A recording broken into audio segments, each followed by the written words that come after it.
목사로 이제 들어오게 되었습니다. 담임 목사님이 궁금한 거예요. 영적 어떤 수준도 궁금하고 또 설교를 어떻게 하나 궁금해가지고 주일 저녁에 이 전도사님에게 설교를 시작했습니다. 이제 전도사로 사역을 처음 시작하고 거기에다 강단에 올라서서 설교를 한다는 것이 얼마나 두렵고 떨리는지 열심히 준비를 했어요. 그리고 제가 막상 이제 강단에 서 보니까 떨리기도 하고 말도 잘 나오지도 않고 게다가 담임 목사님 기사성 같잖아요. 대선배가 거기 앉아 있으니까요. 제대로 말을 못 하겠는 거예요. 긴장한 전도사님이 강단에 딱 서더니 여러분 제가 무슨 설교를 하는지 아십니까? 라고 물어보더라는 거예요. 제가 무슨 설교를 하실 줄 아십니까? 하면은 이게 멋쩍은 얘기잖아요. 이 사람들이 어안이 벙벙해갖고 모릅니다라고 얘기할 수밖에 없잖아요. 그래서 사람들이 모릅니다라고 이렇게 얘기를 했다는 거예요. 그랬더니 전도사님이 하는 말이 나도 모릅니다 하고 내려가더라는 거예요. 목사님이 기가 막힌 거예요. 그래서 다음 주에 한 번 더 설교를 하라고 이렇게 지시를 했습니다. 한 주간이 지나고 강단에 다시 전도사님이 올랐어요. 그러면서 하는 말이 여러분 오늘은 제가 무슨 말씀을 하려는지 아십니까? 그걸 어떻게 하냐고요. 그런데 지난주에 경험이 있잖아요. 모릅니다 했더니 나도 모릅니다 하고 내려갔단 말이에요. 그래서 성도들이 머리를 굴려갖고 예 압니다 라고 이렇게 이야기를 했다는 거예요. 그랬더니 전사님이 그럼 됐습니다 하고 또 내려가더래요. 이 담임 목사님이 부글부글 끓는 거예요. 이걸 어떻게 해야 되지? 그래 마지막 한 번 더 기회를 주자. 그래서 세 번째 기회를 더 줘서 세 번째 주일날 설교를 하도록 했다는 거예요. 세 번째 이 강단에 올라선 전도사님이 또 묻는 거예요. 여러분 오늘 제가 무슨 설교를 하시는지 아십니까? 그랬더니 성도들이 짠 거예요. 이제는 지난주에 다 경험해봤잖아요. 그래서 반은 예 압니다 라고 하고 절반은 모릅니다 라고 답변을 했습니다. 그랬더니요 이 전도사님이 그럼 아는 사람이 모르는 사람 가르쳐 주십시오 하고 내려가더라는 거예요. 목사님이 그 설교를 듣고 무릎을 탁 치면서 아 짧은 설교지만 명설교다. 그리고서 교회에다가 이렇게 써 붙여 놓았다고 합니다. 아는 사람은 모르는 사람 가르쳐 주세요. 그렇습니다. 천국 가는 길을 아는 사람은 천국 가는 길을 모르는 사람에게 가르쳐 줘야 합니다. 예수 그리스도가 어떤 분인지 아는 사람은 예수 그리스도가 어떤 분인지 모르는 사람에게 가르쳐 주어야 합니다. 어떻게 신앙생활을 하는지 아는 사람은 어떻게 신앙생활을 하는지 모르는 사람에게 가르쳐줘야 돼요. 특히 요즘 우리가 감사에 대해서 나누는데 감사하며 사는 사람은 감사를 모르고 사는 사람들에게 가르쳐 주어야 합니다. 그래서 저는 매주 말씀을 통하여서 여러분들에게 감사를 가르쳐 드리고 있는 거예요.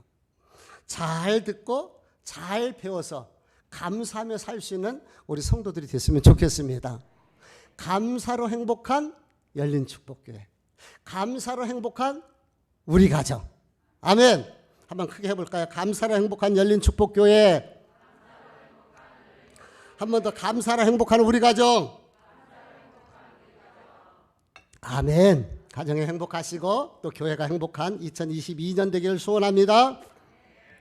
21절 말씀을 같이 한번 잘 읽어요. 여기 중요한 것이 3개가 나오는데 같이 읽어봅니다. 시작. 그때 예수께서 성령으로 기뻐하시며 이르시되 천지 주제이신 아버지여 이것을 지혜롭고 슬기 있는 자들에게는 숨기시고 어린 아이들에게는 나타내심을 감사하나이다. 옳소이다. 이렇게 된 것이 아버지의 뜻이니이다. 아멘. 자 여기에 보니까 그때의 어떤 시제가 나오죠. 그리고 이것을 하는 어떤 지시 대명사가 나오고 지혜롭고 슬기로운 자와 어린아이가 비교되어져서 나타나고 있습니다. 먼저 여기서 그때는 언제를 말하는 것일까? 17절 말씀을 같이 읽어볼게요. 같이 한번 읽어봅니다. 시작. 70인이 기뻐하여 돌아와 이르되 주여 주의 이름이면 귀신들도 우리에게 항복하더이다. 여기서 바로 이 그때라는 것은 70명의 제자들이 나가서 예수님을 전했거든요. 복음을 증거하고 돌아와서 예수님 앞에 보고하는 그 장면이에요. 그렇게 보고가 끝난 그때에라는 그러한 말씀입니다. 승리하고 돌아온 제자들이 너무나 놀라운 거예요. 왜냐하면 막 귀신들이 항복하는 역사가 나타나고 사람들이 주님 앞에 돌아오고 또 여러 질병들이 예수의 이름으로 다 치유되는 이 기적의 현장, 능력의 현장을 체험했거든요. 그러니까 와서 전도 간증, 전도 나눔의 시간, 그것이 끝난 그때에 예수님께서 이 말씀을 하셨다는 그런 뜻입니다. 지금 주님께서는 지혜롭고 슬기로운 자들과 어린 아이를 비교하는데, 지혜롭고 슬기로운 자는 뭔가를 숨겨놓으시고 어린 아이에게는 하나님께서 뭔가 나타내셨음을 알려주고 있습니다. 그래서 그것을 감사하고 계시는 거예요. 그러니까 뭔가 비밀이 있는데 지혜롭고 슬기로운 사람은 못 알아듣는 거예요, 그거를. 근데 어린아이는 깨닫게 되는 거예요. 이것을 누가 알게 했느냐? 하나님이 알게 해주신 것에 대해서 감사를 하고 있습니다. 사실이요, 지혜롭고 슬기로운 자와 어린아이들은 비교 대상이 되지를 않습니다. 근데 왜 예수님께서는 지혜롭고 슬기로운 자와 어린 아이들을 비교해서 이렇게 말씀을 했을까요? 여기서 지혜롭고 슬기로운 자는 어떤 사람일까? 24절 말씀에 보니까 내가 너희에게 말하노니 많은 선지자와 임금이 너희가 보는 바를 보고자 하였으되, 여기에 보니까 선지자와 임금이 나오는 거예요. 그래서 여기서 이 지혜롭고 슬기로운 사람은 바로 선지자, 임금뿐만 아니라 그 시대의 서기관, 그 시대의 제사장, 그 시대의 이 사두개인들, 이 바리새인들을 지칭해서 이야기를 하는 것입니다. 이 사람들은 어떤 사람들이에요? 속된 말로요, 가방끈이 긴 사람들이고 많이 배웠던 사람들이고 여러 가지 똑똑하고 지혜로웠던 그런 스스로가 생각했던 사람들입니다. 나는 똑똑한 사람이에요.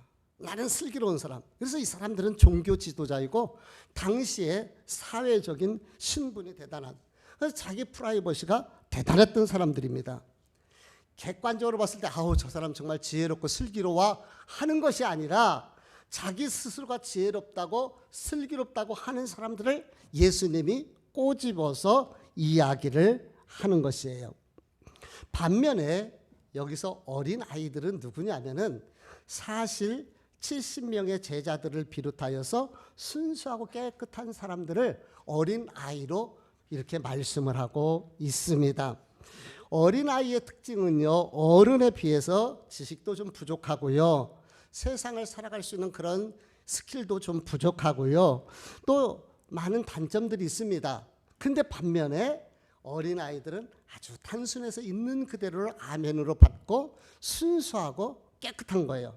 그래서 이 본문에서의 어린아이는 부정적인 의미에서의 어린아이가 아니라 긍정적인 면에서 순수하고 깨끗하고 잘 받아들일 수 있는 이 사람들을 가리켜서 이렇게 어린아이들이라 얘기해요. 그래서 성경에는 예수님의 제자들을 소자라고, 어린아이, 자녀라고 이렇게 표현하고 있는 것을 우리가 볼 수가 있습니다. 슬기롭고 지혜로운 자들, 그 사람들은 예수님이 세상에 오셨는데 예수님이 누군지를 알지를 못하는 거예요. 알아도요, 목수의 아들, 요셉의 아들, 갈릴리 출신, 나사렛 출신 예수로 알고 있는 거예요. 그런데 여기서 어린 아이들은 예수님이 어떤 분인가를 정확하게 알고 있었던 것을 우리가 성경을 통해서 알게 되는 거죠. 다시 21절에 보면 아까 그 여기 있잖아요. 천재의 주제이신 아버지요, 이것을, 자, 여기서 말하는 이것은 무엇을 말하는 것일까요? 여기서 말하는 이것은 바로 생명이 되시며 구주가 되시는 하나님의 아들 예수 그리스도를 이야기하는 거예요. 누구를 이야기한다고요? 바로 예수 그리스도를 지칭하는 거예요. 이 구원을 이야기하고 있는 것이죠. 당시에 그 똑똑했던, 그 잘났던 그들은 예수님이 이 땅에 오셨음에도 불구하고 예수님을 알지 못했어요. 깨닫지 못했어요. 영접하지 못하였습니다. 근데 제자들은 예수님을 순수한 마음으로 영접하고 예수 그리스도를 믿고 예수 그리스도를 따랐던 것이죠. 우리가 이것을 복음이라고 얘기해요. 복음에는 비밀이 들어 있잖아요. 구원의 비밀, 이 예수 그리스도에 대한 말씀인 거예요. 예수님께서요, 세상을 구원하시기 위해서 이 땅에 오신 하나님의 아들 메시아입니다. 우리 이제 성경을 몇 구절 살펴볼게요. 우리가 잘 알고 있는 말씀이지만은 우리 신앙의 뼈대가 되고 핵심이 되어야 할 말씀들인데, 먼저 로마서 3장 23절의 말씀을 같이 읽습니다. 시작. 모든 사람이 죄를 범하였음에 하나님의 영광에 이르지 못하더니. 예, 모든 사람이 뭘 졌다고 얘기합니까? 죄를 졌어요. 저와 여러분은 죄인입니다. 죄인은 하나님의 영광에 이를 수가 없어요. 히브리서 9장 27절 말씀 시작. 한 번 죽는 것은 정해진 것이요 그 후에는 심판이 있으리니. 예, 죄인은 죄에 대한 대가를 받아서 그래서 죽을 수밖에 없는 그런 존재, 심판의 대상이 될 수밖에 없다는 거예요. 로마서 6장 23절 말씀. 죄의 삭은 사망이요 하나님의 은사는 그리스도 안에 있는 영생이니라. 아멘. 죄의 삭스가 무엇이라고요? 사망이에요. 우리가 이 로마서 3장 23절 말씀에 모든 사람이 죄를 범하였다 했잖아요. 그 죄의 DNA가 우리에게 있는 거예요. 우리 안에게. 여러분 한번 자녀들을 잘 보세요. 어쩜 그렇게 나 닮은 외형적이나 또는 내면적이나 어떤 신체적이나 어떤 특징에서 닮은 것들이 되게 많다는 것을 느끼게 될 것입니다. 근데 우리 눈에는요, 좋은 것보다도 안 좋은 것이 더 많이 닮은 것처럼 느껴져요. 그렇게 보여지더라고요. 왜 그렇습니까? 우리의 가지고 있는 DNA가 육체적인 자녀에게 전달된 것처럼 영적인 DNA, 죄의 DNA가 우리에게 전달이 된 거예요. 그래서 우리는 인간은 태어나면서부터 죄인이 될 수밖에 없는, 그래서 우리가 유치원에 아이들을 보내면 알아요. 세상에 어떻게 그렇게 안 좋은 욕부터 배워오는지. 아무것도 모르는 어린아이가 동생이 태어나면 왜 가서 발로 밟습니까? 미운 마음 때문에 그러는 거예요. 시기 질투, 본능적으로. 미움, 시기 질투를 누가 가르쳐줬어요? 아니요, 안 가르쳐줬어요. 본능적으로. 그건 죄성이란 말입니다. 인간은 본능적으로 태어나면서 죄성을 가지고 있는 것이에요. 그래서 그 결과는 심판이고 죽을 수밖에 없습니다. 그런데 우리 요한복음 3장 16절 말씀을 같이 한번 볼까요? 요한복음 3장 16절 시작. 하나님이 세상을 이처럼 사랑하사 독생자를 주셨으니 누구든지 저를 믿으면 멸망하지 않고 영생을 얻게 하려 하심이라. 할렐루야. 아멘. 하나님이 저와 여러분을 사랑하셨어요. 그래서 예수 그리스도를 이 땅에 보내셨고, 우리가 어린아이처럼 순수한 마음으로 예수 그리스도를 영접하게 되면 하나님의 자녀가 되는 권세를 주시고 천국 시민으로 될 수 있도록 하나님이 이끌어 가시는 줄 믿습니다. 이것이요, 복음의 비밀입니다. 예수 그리스도를 믿으면 구원을 받는다. 저와 여러분 이 사실을 알아요, 몰라요? 알고 있습니다. 아멘? 알고 있어요. 근데 이렇게 알 수 있었던 이유가 어디 있는지 아십니까? 오늘 성경에 보니까 하나님이 알게 하셨다는 거예요.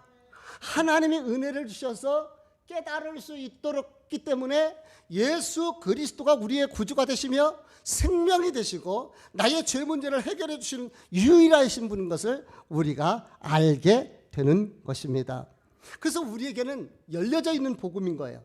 그런데 바리새인들, 사두개인들, 제사장들, 종교 지도자들이고 소위 똑똑하고 소위 지혜롭고 슬기 있는 자들은 예수 그리스도를 알았지만은 메시아로 아는 것이 아니라 저 나사렛의 목수 출신의 아들 요셉의 아들로만 알고 있었던 것입니다.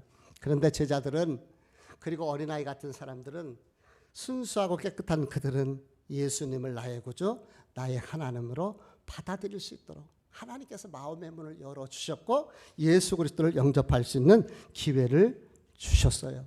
그래서 그것이 은혜인 것이죠. 그렇다고 우리가 오해해서는 안 되는 것이 있습니다. 그러면은 정말 많이 배운 사람들, 똑똑한 사람들은 여기 예수님께서 말씀하신 것처럼 이 지혜롭고 슬기 있는 자에게 속하는 건가? 그리고 어린아이는 다 못 배우면 다 어린아이 같은가? 아니요, 그런 의미는 절대 아닙니다. 예를 들어 보면은요, 지난번에 다니엘 기도 때에 고성준이라는 목사님이 나와서 강사로 말씀을 전했어요. 근데 이분 대단하더라고요. 서울대 수학과 출신이에요. 그리고 미국 버클리 대학원에서 박사학위를 수학으로 받았어요. 그러니까 수학이 얼마나 어렵습니까? 그 어려운 수학을 그것을 통해서 박사학위까지 받았으니요, 학벌과 지식과 공부가 정말 대단한 거예요. 근데 그분은요, 그거 다 버리고 신학을 공부하고 목회자가 됐어요. 이분은 어린아이 같은 마음이요, 주님께서 하늘의 비밀, 천국의 비밀, 복음의 비밀을 열어주셨기 때문에 어린아이인 줄 믿습니다. 사도 바울을 보세요. 그 지식이 많았던 사람이, 그 학문 많았던 사람이 예수 그리스도를 알고 나니까 예수 그리스도를 아는 지식이 가장 고상한 지식, 가장 높은 지식이었다는 거예요. 왜 그런지 아십니까? 복음의 비밀을 알았기 때문에, 어린아이 같은 영적인 순수함이 있었기 때문에 하나님께서 그 마음을 열어주신 것입니다. 그래서 하나님 앞에 감사하는 거죠. 마태복음 5장에 보면은 팔복이 나와요. 팔복이라는 것은 8가지 복에 대해서 얘기를 하죠. 그 팔복의 첫 번째 복은 심령이 가난한 자는 복이 있나니 천국이 저의 것이며. 뭐가 가난한 사람? 심령이. 물질이 가난하다는 말이 아닙니다. 마음이 가난한 자. 가난하다라는 말은 뭔가 부족함이 있다는 거예요. 어떤 사람이 가난한 사람인지 아십니까? 예수 그리스도가 없으면 안 되는 사람, 예수 그리스도 바라보면서 그 주님 은혜로 살아가는 사람, 그래서 주님 한 분만으로 만족할 수 있는 사람, 이 사람이요, 심령이 가난한 사람인 거예요. 저와 여러분의 마음이 가난한 사람이 되기를 원합니다. 심령이 가난한 사람. 6번째 복은 마음이 청결한 자는 복이 있나니 저희가 하나님을 볼 것이요. 청결한 마음, 이 깨끗한 마음이에요. 이게 어린아이 마음이에요. 순수한 마음, 그 깨끗하고 순수한 마음, 그 마음 속에 하나님이 함께 하시니까 그 마음이 청결해서 하나님을 볼 수가 있는 거예요. 사랑하는 성도 여러분, 너무 똑똑한 성도들 되지 마시기를 바랍니다. 너무 이기적이지 말고요, 너무 계산적이지 말고요, 너무 자기중심적이지 말고, 이러면은요 마음이 청결할 수가 없어요. 이런 분들은 하나님을 만날 수가 없어요. 주님을 볼 수가 없습니다. 오병이어의 기적에 대해서 우리가 잘 알잖아요. 그 오병이어의 기적은 어린아이의 작은 도시락으로부터 씨앗이 됐어요. 근데 잘 생각을 해보세요. 벳세다 들녘에 5,000명이 모였다 그랬어요. 남자들만. 그러면 그 중에 어른들도 도시락 혹시 몰라서 싸운 사람이 있었을까요? 없을까요? 있었을 것 같아. 많았을 것 같아. 근데 한 명도 내놓지 않습니다. 왜냐하면 머리가 돌아가잖아요. 계산이 되잖아요. 나 이거 내놓으면 먹을 게 없잖아요. 그냥 있는 거예요. 그런데 이 아이는 자기의 소중한 것을 내놓았어요. 성경에 보면 왜 이 아이가 어떤 동기에서 내놓았는지는 나타나질 않습니다. 그런데 그 어린 아이가 헌신한 거예요. 제가 그냥 생각을 해볼 때 말씀 전하시는 예수님을 생각하면서 그냥 내놓지 않았을까? 그냥 계산 없었어요. 그냥 순수한 마음인 거예요. 그저 깨끗한 마음으로 주님 앞에 내놓았어요. 이게 바로 어린아이의 신앙인 거예요. 그 순수하고 때묻지 않는 깨끗한 마음. 우리 처음 은혜 받았을 때 그때의 그 마음. 그때 그 은혜의 마음. 단순하고 순수하고 계산하지 않는 그 헌신. 이곳에서요, 하나님의 기적 오병이어가 나타난 거예요. 그것이 바로 순수한, 그게 바로 어린아이의 모습인 거예요. 예수님께서는 지금 복음의 비밀, 그 비밀을 지혜롭고 똑똑한 그 시대의 종교 지도자들에게는 보여주질 않았어요. 하나님께서 닫아버렸습니다. 근데 어린아이 같은, 그리고 제자들에게 주님께서 그것을 열어놓으시고 그것을 깨닫게 하신 거예요. 그것이 너무 감사해서 하나님께 감사하시는 그 예수님의 모습이 바로 오늘 우리가 본 본문의 말씀이잖아요. 마태복음 13장 우리 한번 같이 볼게요. 14절에서 16절 말씀을 읽어봅니다. 시작. 이사야의 예언이 그들에게는 이루어졌으니 일렀을 때 너희가 듣기는 들어도 깨닫지 못할 것이요 보기는 보아도 알지 못하리라. 이 백성들의 마음이 완악하여져서 그 귀는 듣기에는 둔하고 눈은 감았으니 이는 눈으로 보고 귀로 듣고 마음으로 깨달아 돌이켜 내게 고침을 받을까 두려워함이라 하였느니라. 그러나 너희 눈은 봄으로 너희 귀는 들음으로 복이 있도다. 너희 눈은 봄으로 너희 귀는 들음으로 복이 있도다. 우리 예수님께서 이사야 선지자를 통하여서 그 목이 곧은 그 백성들, 돌아오지 않고 돌이키지 않는 그들을 향해서 경고하셨던 그러한 말씀인 것입니다. 그런데 이 말씀이 신명기 29장 4절에도 나오는데 들어보세요. 그러나 깨닫는 마음과 보는 눈과 듣는 귀는 오늘 여호와께서 너희에게 주시지 아니하셨느니라. 깨닫는 마음, 보는 눈, 듣는 귀. 깨닫는 마음, 보는 눈, 듣는 귀. 하나님께서 열어주시지 않으면 깨달을 수가 없는 거예요. 봐도 제대로 볼 수가 없는 거예요. 들어도 알지를 못하는 거예요. 이스라엘 백성들을 하나님께서 애굽에서 그 백성들을 이끌어내신 것을 전부 다 보았습니다. 하나님께서 10가지 재앙을 내리셨을 때 그들이 다 보았어요. 알았습니다. 하나님께서 구름기둥으로 불기둥으로 그 백성들을 인도해내신 것을 그들이 보았습니다. 그런데 그들은 하나님의 은혜와 사랑을 깨닫지 못했고 그 많은 표적과 기적을 들었음에도 하나님의 섭리 이끄심의 그 뜻을 깨닫지를 못했던 거예요. 알지를 못한 것입니다. 왜 그렇습니까? 마음이 닫혀 있고 눈이 감겨져 있고 귀가 닫혀져 있기 때문에 그렇습니다. 예수님께서 오셔서 참 많은 기적과 표적을 베푸셨어요. 많은 병자들을 고쳐주셨습니다. 그리고 하늘나라에 대해서 천국에 대해서 복음을 전해주셨습니다. 그런데요, 그 당시 그 똑똑했던 슬기로운 자들, 지혜로운 자들 받아들이지 않습니다. 받아들이지 않은 것뿐만 아니라 하나님을 우리 주님을 대적하고 핍박하고 마지막에는 십자가에서 죽이기까지 했습니다. 근데 아이 같은 순수한 사람들은 예수님의 말씀을 믿고 받아들이고 구주로 영접하는 이런 일들이 일어나게 된 것이지요. 스데반 집사님이 말씀을 전할 때 하나님께서 그 얼굴을 해같이 천사처럼 빛나게 하셨다 그랬어요. 천사같이 빛나는 모습으로 말씀을 전하면은 그 말씀을 하나님의 말씀으로 받아야 되잖아요. 내 마음이 닫혔던 그 시대 사람들 보세요. 눈이 멀었잖아요. 귀가 막혀버렸어요. 그러니까 그 말씀을 듣지를 않고 결국 스데반 집사님을 십자가에다가 돌로 쳐서 죽이는 이런 일들까지 일어나게 된 것입니다. 이런 것을 보면은 저와 여러분은 하나님께서 열린 마음을 주셔서 예수 그리스도에 대해서 믿음으로 영접하고 볼 수 있는 눈이 있어서 믿음의 눈으로 보게 하시고 열린 귀를 주셔서 하나님의 말씀을 들을 수 있는 귀를 열어 주신 거예요. 얼마나 이게 감사한 것입니까? 그러니까 이게 하나님의 은혜예요. 조그만 병원에 2인실인데 50대 초반의 여성과 60대 초반의 여성이 입원을 했어요.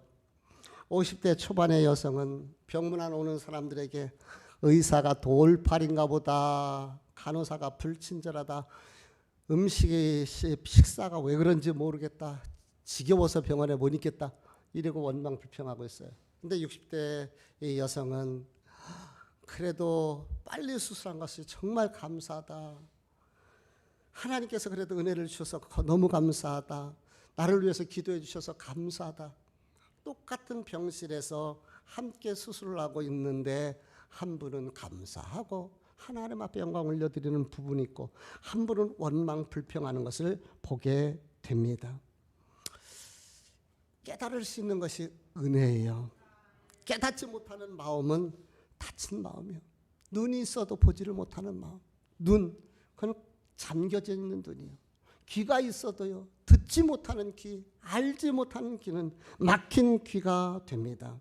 그러나 하나님께서는 저와 여러분에게 마음을 열어주셔서 예수 그리스도를 영접할 수 있는 은혜를 주셨고, 볼 수 있는 축복의 눈을 주셨고, 들을 수 있는 귀를 열어주셨습니다. 그래서 우리가 얼마나 감사해요. 우리가 하나님의 말씀, 소망의 말씀을 들을 수 있는 것이 얼마나 감사합니까? 우리가 주님의 은혜를 생각하면서 그 은혜 감사하면서 믿음의 눈으로 바라보면서 살아갈 수 있는 것이 얼마나 감사합니까? 지금도요, 눈이 있어도 보지 못하고 귀가 있어도 알지 못하고 알아듣지 못하고 깨닫지 못하는 사람들이 얼마나 많습니까?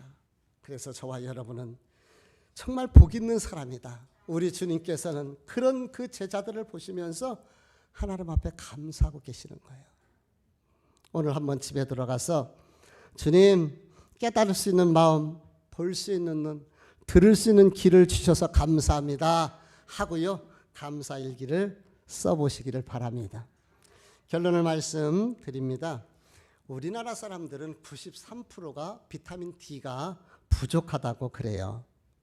비타민 D가 부족하면은 면역력이 저하되고 또 암과 치매, 혈관 질환, 우울증, 또 결핵에 이 비타민 D가 영향력을 미친다는 거예요.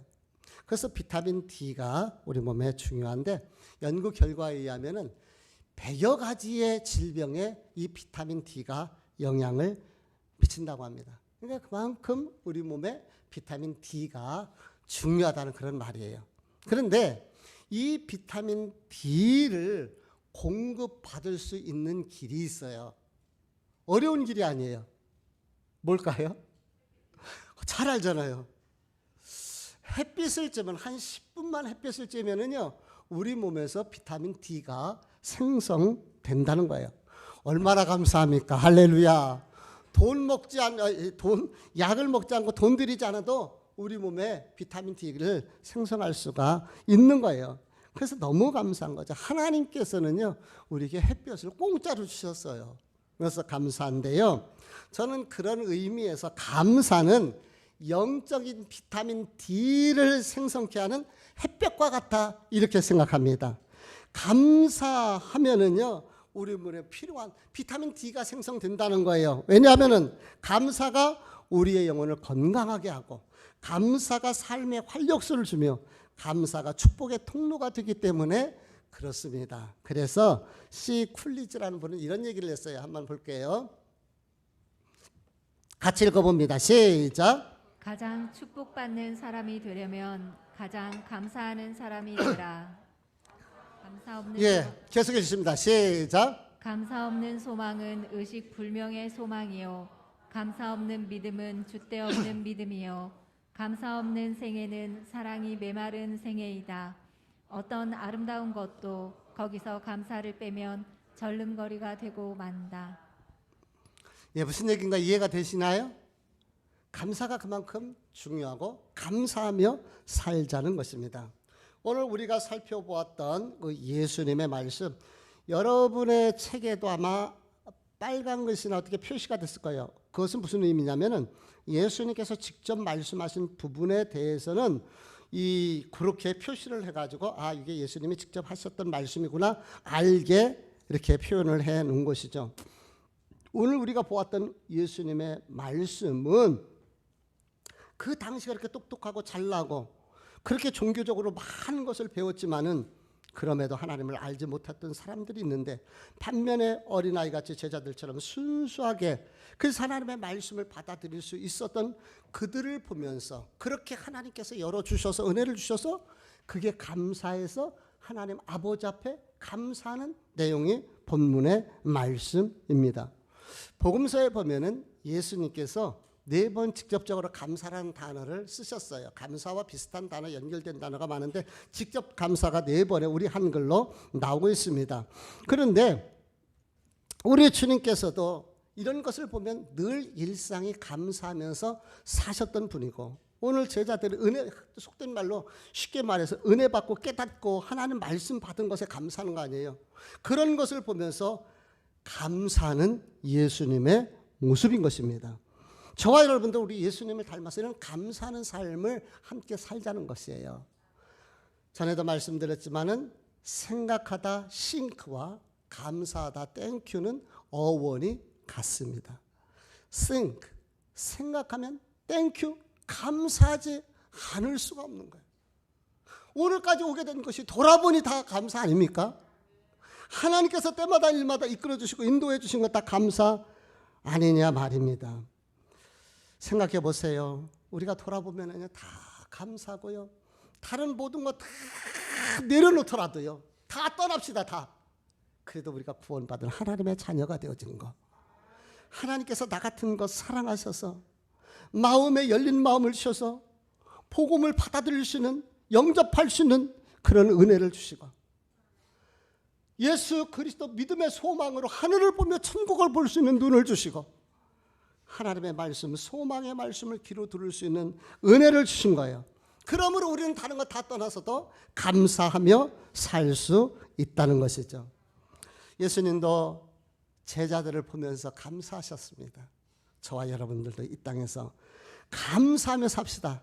구원의 은혜에 감사하고 나라를 사랑해 주신 은혜에 감사하고 감사하면서 사는 저와 여러분 되시기를 주님의 이름으로 축복합니다. 기도하십니다.